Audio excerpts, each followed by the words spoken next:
আলহামদুলিল্লাহ, আল্লাহ তাআলার অশেষ মেহেরবানি যে আল্লাহ সুবহানাহু ওয়া তাআলা আমাদেরকে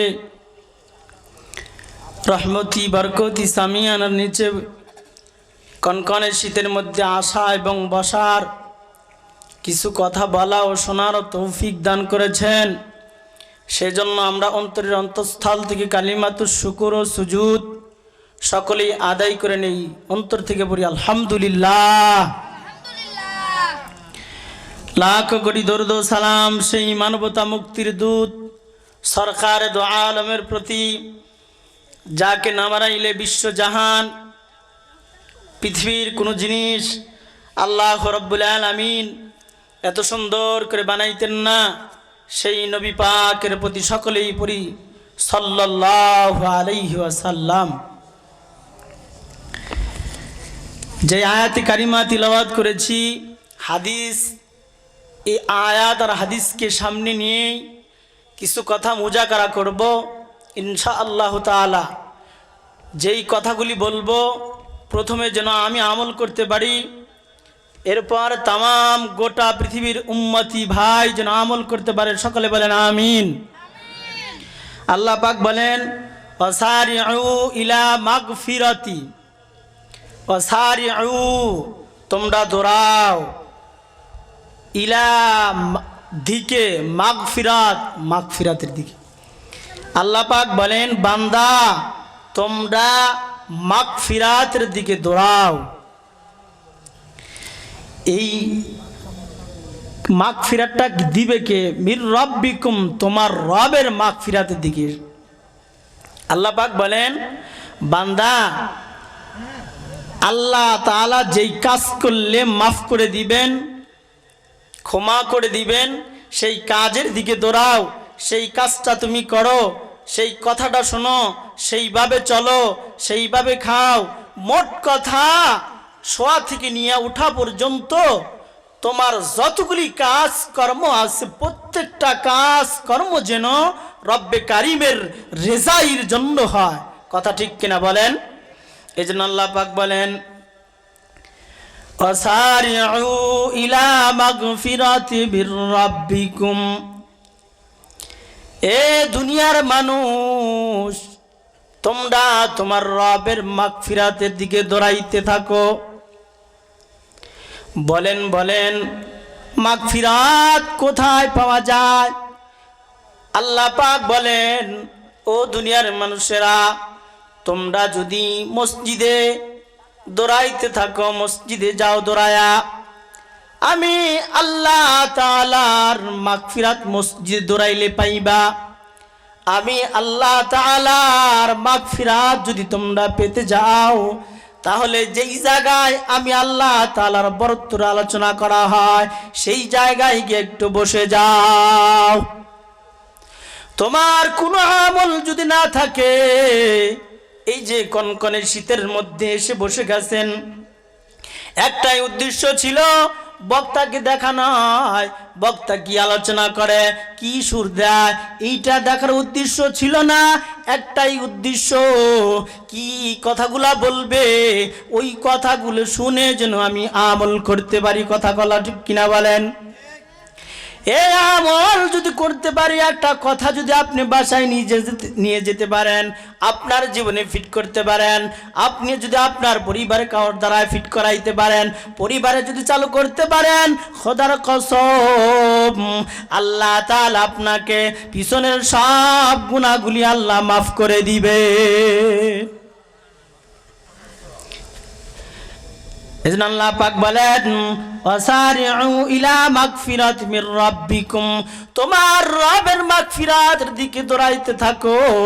যেই জায়গায় গেলে মাগফিরাত পাওয়া যায়, বলেন মসজিদে গেলে মাগফিরাত পাওয়া যাবে কি যাবে না? একটু আল্লাহ বাড়া দেন হালকা। রবের মসজিদের দিকে গেলে আল্লাহ তাআলার মাগফিরাত পাওয়া যায়, মাহফিলের দিকে গেলে আল্লাহ তাআলার মাগফিরাত পাওয়া যাবে। রোজা রাখলে বান্দা মাগফিরাত পেয়ে যাইবা, হজে গেলে মাগফিরাত পেয়ে যাইবা, ভালো ভালো নেক আমল করলে তোমরা মাগফিরাত পেয়ে যাইবা। এখন আমরা মসজিদে গিয়া বসে থাকলে মাগফিরাত পাওয়া যায়। যদি কোনো আমল যদি না করেন, চুপচাপ যদি বসেও থাকেন, এরপরেও আল্লাহ পাক আপনার আমল নামার মধ্যে কবুল নামাজের সওয়াব লিখে দিবেন। আর যদি আপনি চাষটালে বসে থাকেন অথবা চাষটালে বসে থাকেন, সময় নষ্ট করেন, বলেন ওখানে কি মাগফিরাত পাওয়া যাবে কি যাবে না? রোজা রাখলে আল্লাহ তাআলা মাগফিরাত দিবে, রোজা না রাখলে কি মাগফিরাত পাওয়া যাবে?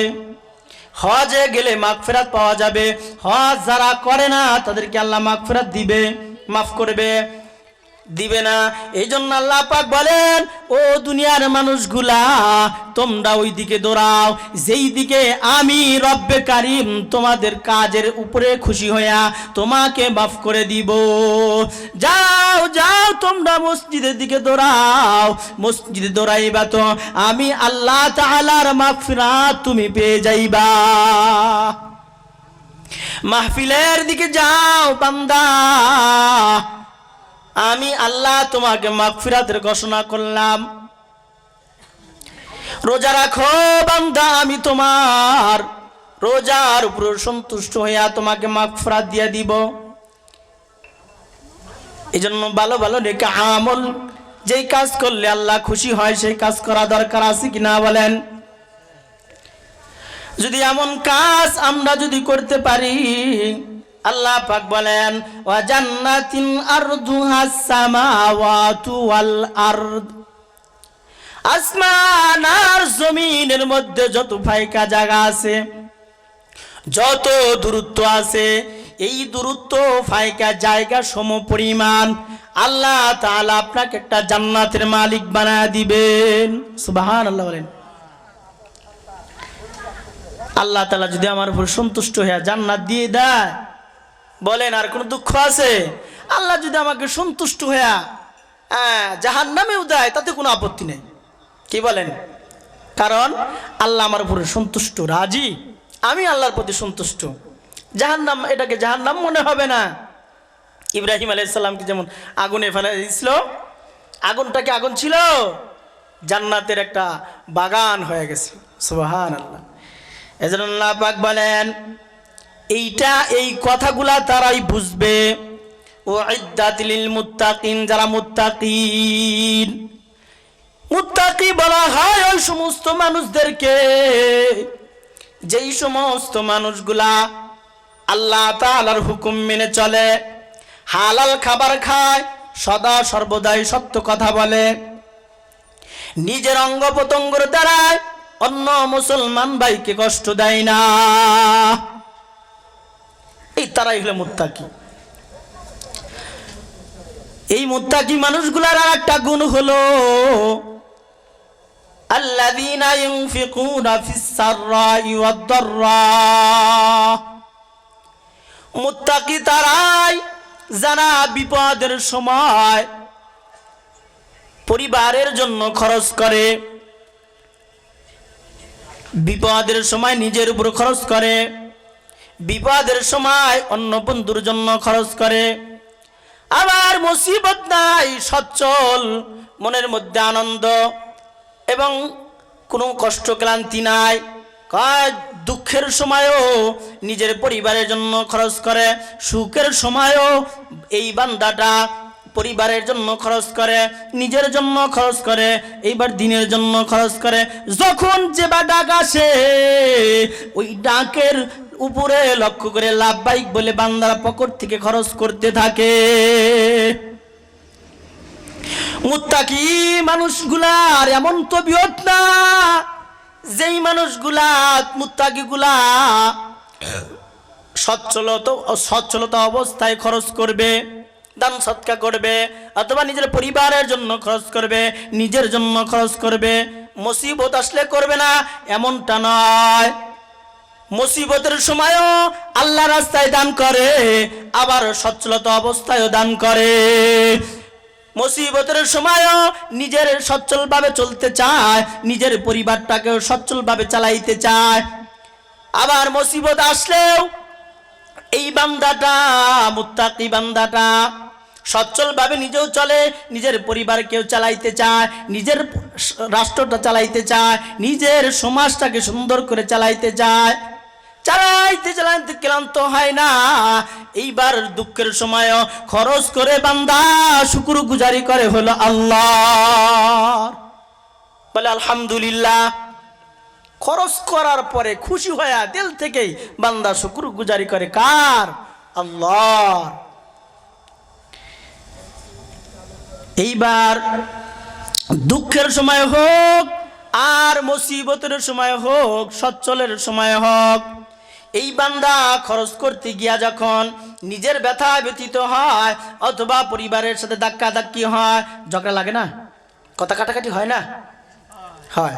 সমাজ চালাইতে গিয়া একজন আরেকজনের সাথে ধাক্কা লেগে যায়, রাষ্ট্র চালাইতে গিয়া একজন আরেকজনের সাথে কথা কাটাকাটি হয়ে যায়, হয় কি হয় না বলেন? আল্লাহ পাক বলেন, ও দুনিয়ার মানুষগুলা, সচ্ছলভাবে তুমি তোমার রাষ্ট্র চালাইতে গিয়া মুসিবতের সময়, তোমার সমাজ চালাইতে গিয়া মুসিবতের সময়, তোমার পরিবার চালাইতে গিয়া তোমার পরিবারের সাথে যে ঝগড়াটা হইল, অথবা তোমার এই যে রাষ্ট্রের সাথে কারোর সাথে ঝগড়া হলো, অথবা তোমার বন্ধু বান্ধবের সাথে যে ঝগড়াটা হলো, কথা কাটাকাটি হলো, আল্লাহ পাক বলেন এই কথা কাটির ফাঁকা দিয়া তোমার দিলের মধ্যে একটা ধরনের রাগ এসে গেছে কিনা বলেন?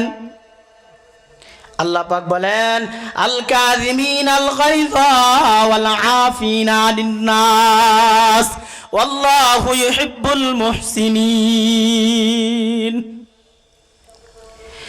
রাগ করার সময়, রাগ যখন আসলো, বান্দা রাগটাকে হজম করার পর ওই বান্দাকে মাফ করে দিল, ওই বন্ধুকে মাফ করে দিল, ওই যে সমাজের কাউকে মাফ করে দিল, রাষ্ট্রের কাউকে মাফ করে দেওয়ার পর আল্লাহ পাক হাসরের মাঠে এই দুই মানুষকে ডেকে আল্লাহ পাক খুশি হয়ে তাদেরকে আল্লাহ জান্নাত দিয়া দিবেন। বান্দাকে ডাকা হবে, আদরের বান্দারে আয় আয়, নামাজ পড়ো নাই, আমি আল্লাহর অনেক রাগ, রোজা রাখো নাই, আমি আল্লাহ তাআলার অনেক রাগ, হজ করো নাই, আমি আল্লাহ তাআলা তোমার উপর অনেক রাগ হয়েছে। আয় বান্দা, দুনিয়াতে একটা কাজ করেছিলা, ওই যে সমাজ চালাইতে গিয়া কাহর সাথে তোমার ধাক্কা লেগেছিল, রাষ্ট্র চালাইতে গিয়া তোমার একজনের সাথে ধাক্কা লেগেছিল, তোমার পরিবার চালাইতে গিয়া কাহর সাথে ধাক্কা লেগেছিল, রাগ করেছিলা, রাগটা তুমি রাখো নাই, রাগটারে এমন ভাবে গিলা খেয়েছো, এমন ভাবে হজম করেছো যেন আর তোমার ওই কথাটাই মনেই নাই। নামাজ পড়ো নাই, রোজা রাখো নাই, আমি আল্লাহ বড় রাগ করেছি, বড় গোসা হয়েছে, এই যে একটা গুণ মাফ করে দেওয়া। আয় বান্দা, আমি আল্লাহ তাআলা তোর উপর সন্তুষ্ট হয়ে তোকে মাফ করে দিলাম। একা জান্নাতে যাও না বান্দা, যা। এই যে যার সাথে রাগ করেছিলা, তুমি তো জান্নাতে যাইবাই, পাশাপাশি তোমার ওই দোস্তকে, ওই বন্ধুকে, ওই ভাইকে, ওই পরিবারকে তুমি সাথে করে জান্নাতে নিয়ে যাও। কেমন জান্নাত আল্লাহ তাআলা আপনাকে দিবেন? আল্লাহ পাক বলেন, ওয়া জান্নাতিন আরদুহাস সামাওয়াতু ওয়াল আরদ, আসমান আর জমিন যত ফাইকা জায়গা, যত ওয়াসআত, যত প্রশস্ত, এই প্রশস্ত অনুযায়ী প্রশস্তওয়ালা জান্নাত আল্লাহ তাআলা আপনাকে দিয়া দিবে। সুবহানাল্লাহ। পয়গম্বর আরবি সাল্লাল্লাহু আলাইহি ওয়াসাল্লাম বলেন, এই যে একটা গুণ মাফ করে দেওয়া, রাষ্ট্র চালাইতে হবে পয়গম্বর যেভাবে রাষ্ট্র চালাইলো, পরিবার চালাইতে হবে যেইভাবে আল্লাহর পয়গম্বর পরিবার চালাইলেন। আল্লাহর পয়গম্বরের রাষ্ট্রীয় জীবন কেমন ছিলেন, সামাজিকতা জীবন কেমন ছিলেন, পারিবারিক জীবন কেমন ছিলেন, ব্যক্তিগত জীবন কেমন ছিলেন, অর্থনৈতিক জীবন কিভাবে চালাইলেন, প্রত্যেকটা পয়েন্টে, প্রত্যেকটা বিষয়ের মধ্যে আপনি তন্ন তন্ন করে তালাশ করে আপনি আপনার অর্থনৈতিক এইভাবে চালাইবেন, আপনিও ঠিক সেভাবেই রাষ্ট্র চালাইবেন, আপনিও ঠিক সেভাবেই সমাজ চালাইবেন, আপনিও ঠিক সেভাবেই আপনার পরিবার চালাইবেন। আল্লাহর পয়গম্বর মা জানদের সাথে কত সুন্দর আচরণ করেছেন, কত সুন্দর আচরণ করেছেন। এভাবে যদি আচরণটা আমরা আমাদের বিবিদের সাথে করি, আমাদের মাদের সাথে করি, আমাদের বোনদের সাথে করি, কোনোদিন ওই পরিবারে ঝগড়া লাগবে না, কোনোদিন মারামারি ধাক্কা ধাক্কি লাগবে না। সমস্ত আম্মা জানেরা একদিন সংগ্রাম করলেন। ও প্রাণের স্বামী ঈশার নামাজ পড়ে আল্লাহর পয়গম্বরের হুজরাখানায় চলে আসলেন। আসার পর সমস্ত মা ডেকে বললেন, ওগো পয়গম্বর প্রাণের স্বামী আমার, আজ বলতে হবে আপনি কাকে বেশি ভালোবাসেন।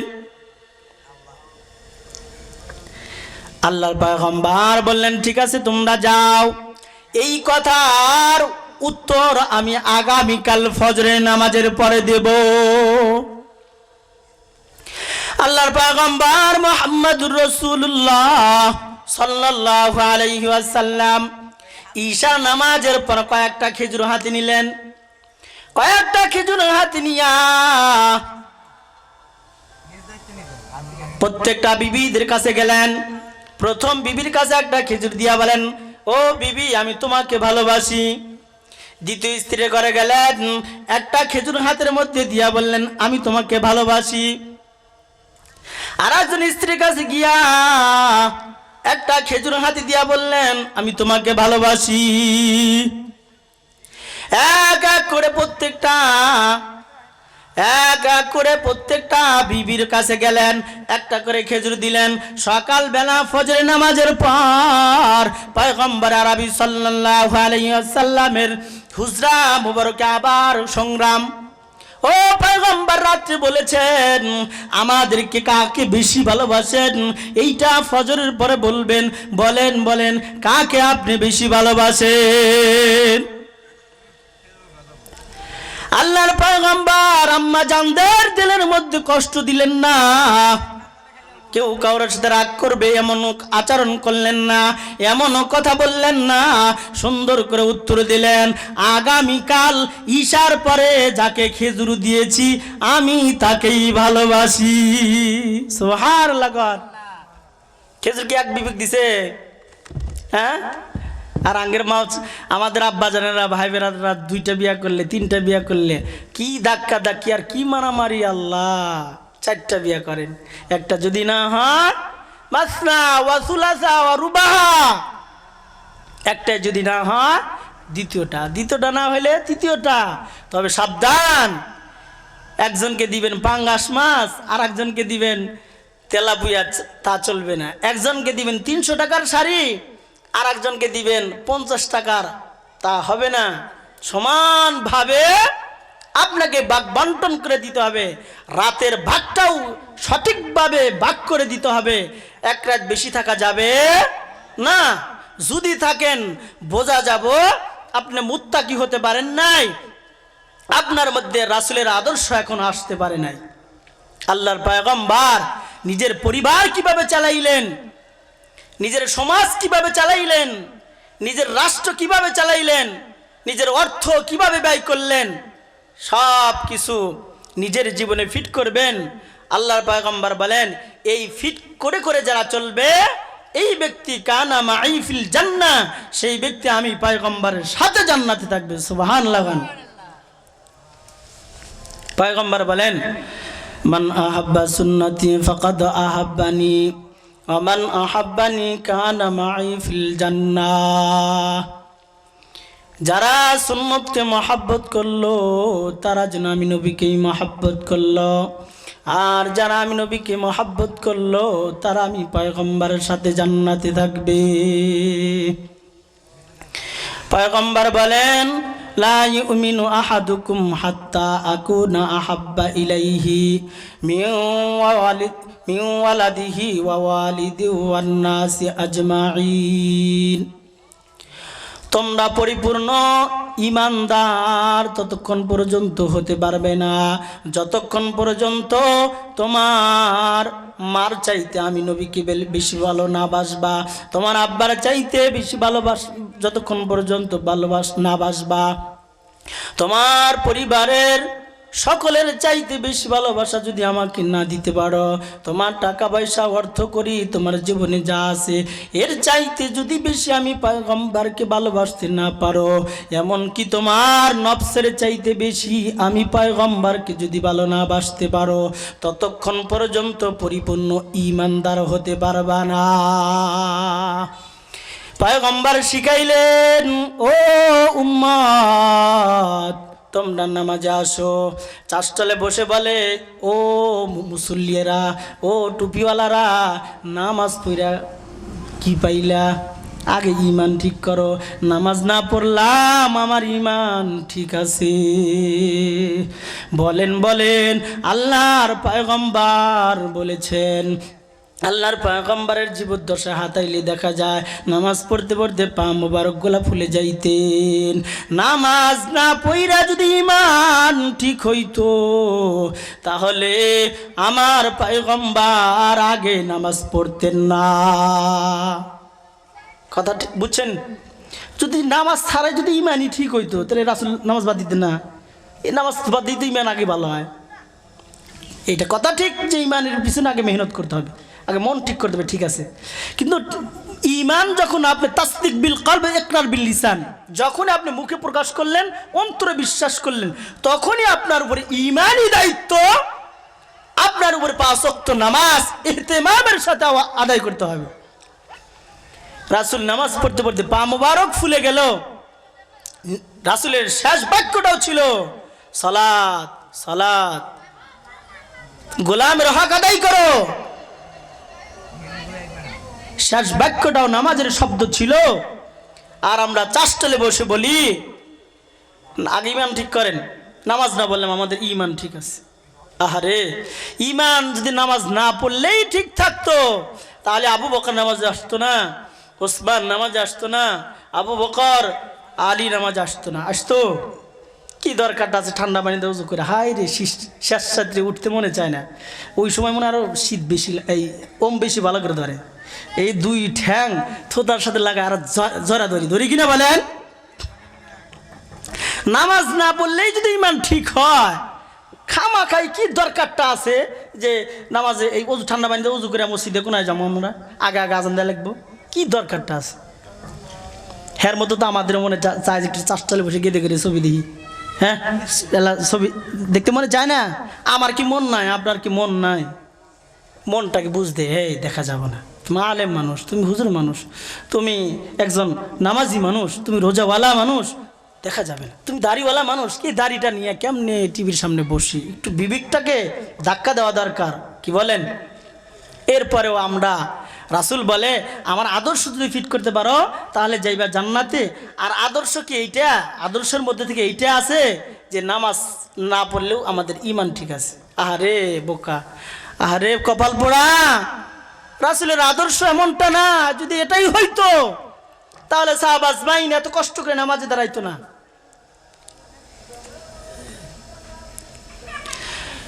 আল্লাহর পয়গম্বরের আদর্শের মধ্যে থেকে একটা আদর্শ হলো মানুষের সাথে রাগ করা যাবে না, মানুষকে কষ্ট দেওয়া যাবে না। পয়গম্বর আরবি সাল্লাল্লাহু আলাইহি ওয়াসাল্লাম বলেন, আল মুসলিমু মান সালিমাল মুসলিমুনা মিন লিসানিহি ওয়া ইয়াদিহি। খাঁটি মুসলমান ওই ব্যক্তি যার হাত থেকে এবং জিহ্বা থেকে অপর মুসলমান ভাই কষ্ট পায় না। দেখেন, চিন্তা করে আপনি বুঝমান হওয়ার পর থেকে নিয়ে এখন পর্যন্ত এই হাত দ্বারায় কত মানুষকে কষ্ট দিয়েছেন। এই হাত দ্বারা ঘুষি দিয়া কষ্ট দিয়েছেন, এই হাত দ্বারা ইশারা দিয়া কাউকে ফাঁসির কাস্টে ঝুলাইয়া দিলেন, এই হাত দিয়া কলমের খোঁচাতে কোটি কোটি টাকার সম্পত্তি নষ্ট করে দিলেন। আহারে, এই হাতের দ্বারা একজন মানুষের ফাঁসি হয়ে গেল। এই যে হাত দ্বারা কষ্ট দিলেন, এটা কি নবীজির আদর্শ? বলেন। নবীজির আদর্শ হলো এই হাত দিয়া কাউকে কষ্ট দেওয়া যাবে না। 2 নাম্বার হলো জিহ্বা দ্বারা কাউকে কষ্ট দেওয়া যাবে না। কালামটা হলো কিলমুন থেকে মুস্তাক, আর কিলমুন অর্থ হলো জখম করা। এই জখম 2 প্রকার, একটা হলো অস্ত্রের দ্বারাই জখম করা, আর একটা হলো কথার দ্বারাই জখম করা। বলেন, অস্ত্রের দ্বারাই আঘাত করলে বেশি মারাত্মক না কথার দ্বারা আঘাত করলে বেশি মারাত্মক?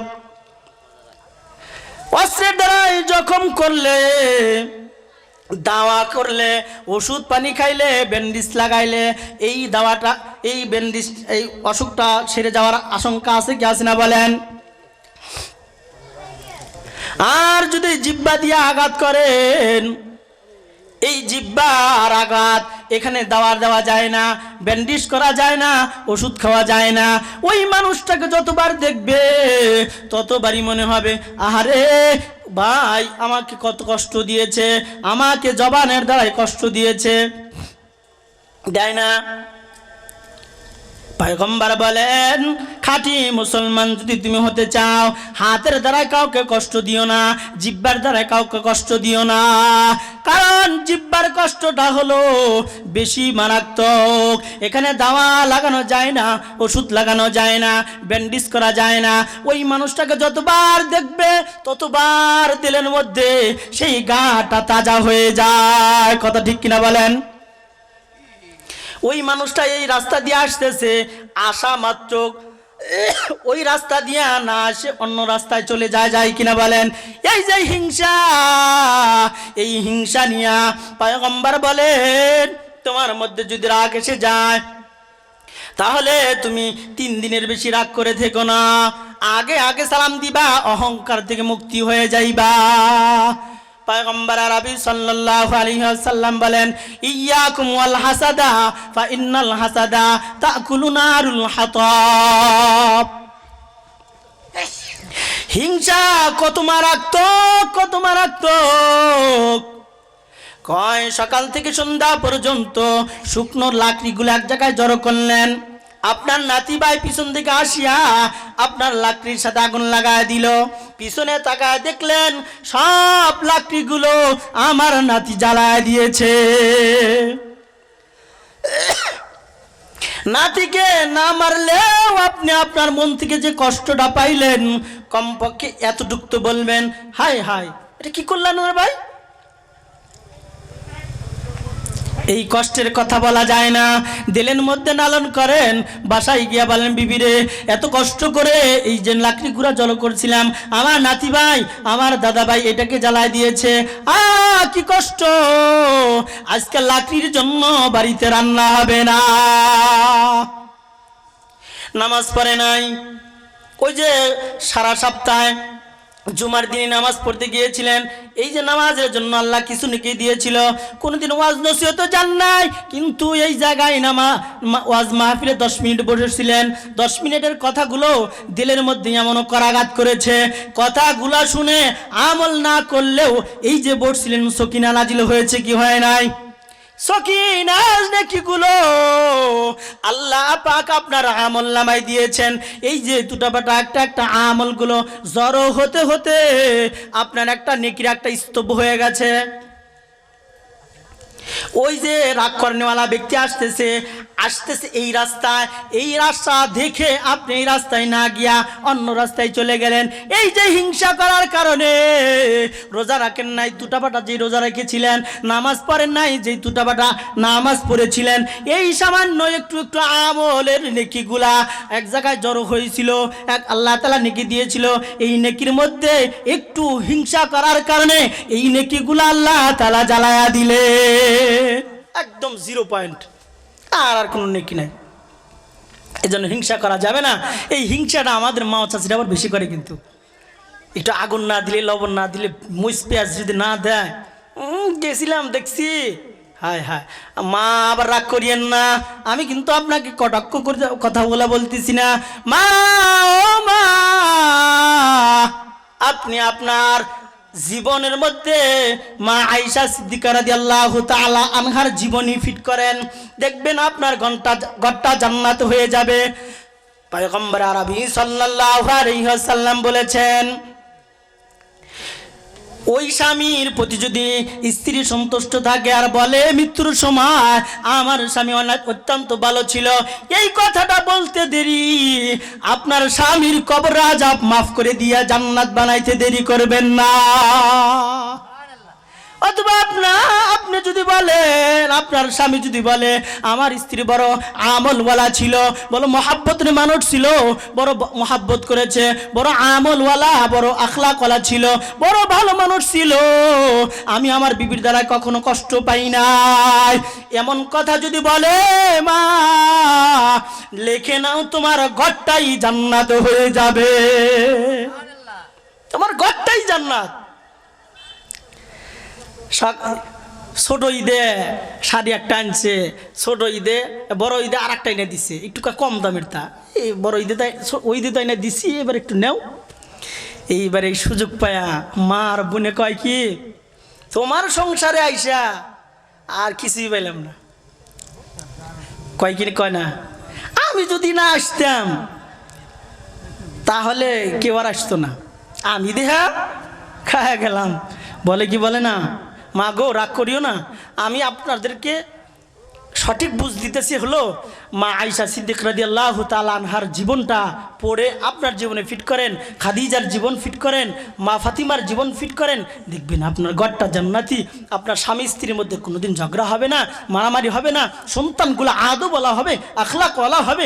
আপনি মরে যাওয়ার সাথে সাথেই ওই সন্তানটা কবরের পাশে দাঁড়ায়া বলবে, রব্বিরহামহুমা কামা রব্বায়ানি সগীরা।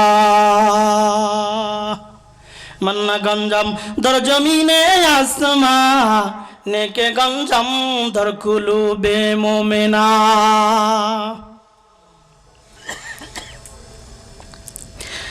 হযরত আয়েশা সিদ্দিকা রাদিয়াল্লাহু তাআলা আনহা বলেন, লানা শামসুন ওয়ালিল আদাকে শামসুন ওয়া শামসুন আফদালুস শামসুস সামাই। তামাম গোটা পৃথিবীর সমস্ত মানুষের জন্য একটা সূর্য আছে, এই সূর্যটা সকালবেলা উদিত হয়, সন্ধ্যাবেলায় অস্ত যায়, এটার আস্তে আস্তে সন্ধ্যা গেলে আলোটা কমে যায়, একদম অন্ধকার হয়ে যায়, যায় কিনা বলেন? আর আমি আয়েশার জন্য একটা স্পেশাল একটা সূর্য আছে, যেই সূর্যটা ঈশার নামাজের পরে উদিত হয়, রাত যত গভীর হয় আমার সূর্যের আলোটা তত বেশি হয়। কোনদিন স্বামীর উপরে অসন্তুষ্ট হয় নাই। আবার আল্লাহর পয়গম্বরও, আব্বা জানেরা, ও ভাই জানেরা, আল্লাহর পয়গম্বর মা আয়েশার কাছে গিয়া, মা আয়েশা খামিরা তৈরি করতো, আল্লাহর পয়গম্বর নিজে এটারে পিঠা বানাইতো, আবার কখনো কখনো জালও দিত, কখনো কখনো মরিচও কেটে দিত। দেখছেন নি, আমরা কখনো দিছি আঙ্গের মাকে, বোনকে, বউকে কখনো দিছি, দেও বউ রে আমি এটা কুটি, তুমি এটা করো। দেখবেন একটু একটু করে দেখেন, জীবনে অসুস্থ হইলে তো বউ আপনাকে খাওয়ায় দেয়, কখনো কি বউকে খাওয়াই দিছেন? আলহামদুলিল্লাহ সুম্মা আলহামদুলিল্লাহ, আমি অনেকবার দিছি। এভাবে দিয়েন, দেখবেন মিল মোহাব্বত কারে কয়, কত ভালোবাসা আপনার দিলের মধ্যে, আপনাদের সংসারে এসে যায়, শান্তি আর শান্তি দেখতে পাবেন। আল্লাহ তাআলা প্রত্যেককে এই কথাগুলি বুঝে শুনে আমল করার তৌফিক দান করুন, সকল বলেন আমিন। আর দুইটা কথা বলেই আমি বিদায় নেওয়ার চেষ্টা করব ইনশাআল্লাহ তাআলা। হযরত আবু বকর সিদ্দিক রাদিয়াল্লাহু তাআলা আনহুকে ওই সময় একটা মক্কার মধ্যে কি ছিল, খুব ভয়াবহ অবস্থা ছিল। এই ভয়াবহ অবস্থার মধ্যে রাসূলকে কোথাও খুঁজে পাওয়া যায় না। আর এই সময় একটা ভয় ছিল যে না জানি রাসূলকে সুযোগ পাইলেই কতল করে দিবে। ভালো আছি না? এত ইকে আমি আবার ছোট মানুষ তো, এই জন্য এই আর 5-7 মিনিট। তা আল্লাহর পয়গম্বরকে খুঁজে পাওয়া যেতেছে না। ওই সময় একটা ভয় ছিল কাফের মুশরিকদের, কোন সময় সুযোগ পাইলে রাসূলকে কতল করে দিবে। রাসূলের আদর্শের মধ্যে থেকে আর একটা আদর্শ হলো রাসূলকে পাওয়া যায় না, আল্লাহর পয়গম্বর পাওয়া যায় না। মক্কার ছোট ছোট বাচ্চারা ঘর থেকে বাড়ায় বলতেছে, মক্কার মানুষেরা, আমরা আর এই দেশে থাকবো না, যেই দেশে রাসূল নাই সেই দেশে আমরা থাকবো না, আমরা এখান থেকে চলে যাব। বকরিগুলা উটগুলো খাওয়া দাওয়া বন্ধ করে দিছে। আল্লাহর পয়গম্বরকে খোঁজার জন্য আবু বকর গেলেন একদিকে, ওসমান গেলেন একদিকে, হযরত আলী গেলেন একদিকে, খুঁজতে খুঁজতে কোথাও পাওয়া যায় না। যাইতে যাইতে একটা পাহাড়ের উপরে দেখা গেল আল্লাহর পয়গম্বর মাথাটা লাগায়া ইয়া হাবলি উম্মতি উম্মতি বলে কান্দে। হযরত আবু বকর সিদ্দিক রাদিয়াল্লাহু তাআলা আনহু রাখালকে ডেকে বলেন, রাখাল ভাই, তোমরা কি মুহাম্মদকে দেখেছো নাকি? বলে, ও ভাই, মুহাম্মদকে তাকে চিনি না, তবে একটা কথা, আজ থেকে 3 দিন পূর্বে ওই পাহাড়ের মাথার মধ্যে, পাহাড়ের চূড়ার মধ্যে একজন মানুষ মাথা লাগায়া ইয়া হাবলি উম্মতি ইয়া হাবলি উম্মতি বলে কান্দে। ভাই আবু বকর, ওই মানুষটাকে আপনি তাড়াতাড়ি উঠায় আনান। ওই মানুষটা যেই দিন এই পাহাড়ের সাথে মাথা লাগাইছে, সেই দিন থেকে আমাদের উট আর বকরিগুলো খানা পিনা ছেড়ে দিয়ে আকাশের দিকে তাকিয়ে আছে। ভাই আবু বকর, আপনার হাতে ধরি পায়ে ধরি ওই মানুষটাকে আপনি উঠায়া নিয়ে যান। যদি উঠায়া না নেন, আমাদের উট বকরিগুলো না খেয়ে মারা যাবে। আল্লাহর পয়গম্বরের সাহাবী দৌড়ায় গেলেন, আর কেউ হবে না, এটাই হবে আমাদের মুহাম্মদুর রাসূলুল্লাহ সাল্লাল্লাহু আলাইহি ওয়াসাল্লাম। হযরত আবু বকর সিদ্দিক রাদিয়াল্লাহু তাআলা আনহু পার্শ্বে গিয়া সালাম দিলেন, আসসালামু আলাইকুম ইয়া রাসূলুল্লাহ। ও পয়গম্বর, আপনি মক্কার মধ্যে 3 দিন হলো নাই, আপনার জন্য কাফের, আপনার জন্য সমস্ত মানুষ ব্যাকুল হয়ে আছে, শিশুরা পর্যন্ত খানা বিনা ছেড়ে দিয়েছে, উট বকরিগুলা খানা বিনা ছেড়ে দিয়েছে। হুজুর আপনি মাথা উঠান, আপনি মাথা উঠান। আল্লাহর পয়গম্বর ইয়া হাবলি উম্মতি বলে কান্নাকাটি করে, এরপরে মাথা উঠায় না। আবু বকর বললেন, ওগো পয়গম্বর, মাথা আপনি উঠান, আমি আবু বকরের জিন্দেগিতে যত নেকি আছে সমস্ত নেকিগুলা আপনার উম্মতের জন্য দান করে দিলাম, এরপর আপনি মাথা উঠান। আল্লাহর পয়গম্বর মাথা উঠায় না। হযরত ওমর রাদিয়াল্লাহু তাআলা আনহু আসলেন, আল্লাহর পয়গম্বরকে ডেকে বলেন, ওগো পয়গম্বর, আপনি মাথা উঠান, আর কান্দা লাগবে না, আমি ওমর এসে গেছি, আমি ওমরের জিন্দেগিতে যতগুলি নেকি আছে সমস্ত নেকিগুলা আপনার উম্মতের জন্য দান করে দিলাম। মাথা উঠান, মাথা উঠায় না। হযরত ওসমান আসলেন, হযরত আলী আসলেন। ভাই ওমর ডেকে বলে, আমর, ওসমান, আলী রে, শোনো শোনো, আল্লাহর পয়গম্বরকে এমনি উঠানো যাবে না। হাসাইন আর হুসাইনকে ছাড়া, মা ফাতিমাকে ছাড়া আল্লাহর পয়গম্বরের সিজদা উঠানো যাবে না। হাসাইন আর হুসাইন দুই ভাই দুই পার্শ্বে গিয়া সালাম দিলেন, আসসালামু আলাইকুম ইয়া রাসূলুল্লাহ। ও নানা ভাই, আপনি তো আমাদের একদিন না দেখলে আপনি অস্থির হয়ে যাইতেন। আমাদের যখন খিদা লাগতো আমরা দৌড়ায় আপনার চেহারা দেখতে যাইতাম, আমাদের খিদার যন্ত্রণা ভুলে যাইতাম। ও পয়গম্বর, আপনি আমাদের 3 দিন যাবত কেমনে না দেখে আছেন, আর কান্দা লাগবে না, আমি হাসাইন আর হুসাইনের শিখেছি, আপনি সিজদা উঠান। এরপরে পয়গম্বর ইয়া হাবলি উম্মতি ইয়া হাবলি উম্মতি বলে কান্দে। হাসাইন আর হুসাইন ডেকে বলে, নানা ভাই, আপনার উম্মতের জন্য আমরা হাসাইন আর হুসাইন আপনার উম্মতের জন্য সমস্ত নেকিগুলো দান করে দিলাম, এরপরেও সিজদা উঠান। এরপরেও সিজদা উঠায় না, ইয়া হাবলি উম্মতি ইয়া হাবলি উম্মতি বলে কান্না করে। হযরতে ফাতিমা কানের কাছে মুখ লাগায় বলে, আব্বা যান সিজদা উঠান, আপনি না, আপনার চেহারা দেখি না 3 দিন হলো।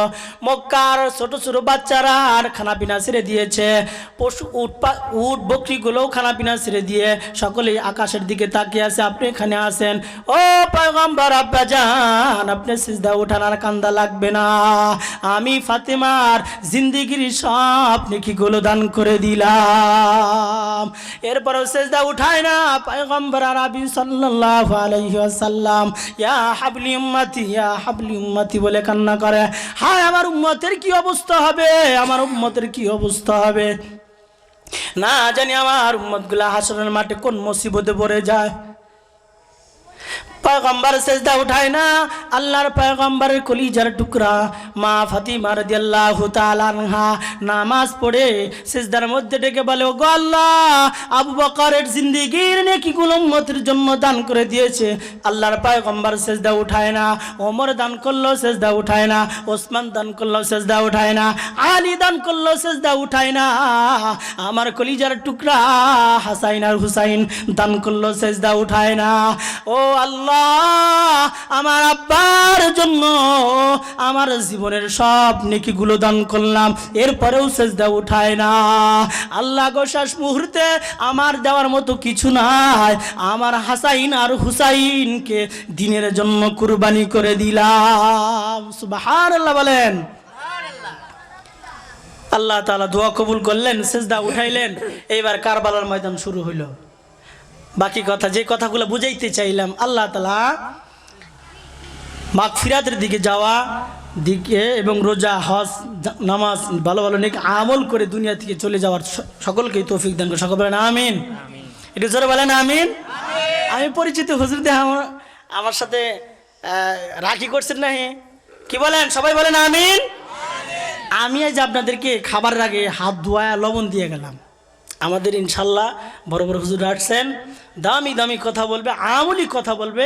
কেউ এখান থেকে আমরা খালি হাতে যাব না, কোনো না কোনো আমল এক একটা বক্তা থেকে নিব ইনশাল্লাহ, নিয়ে ওইটা আমল করব, জীবনে বাস্তবায়ন করব, দেখবেন ঘরে শান্তি আসবে।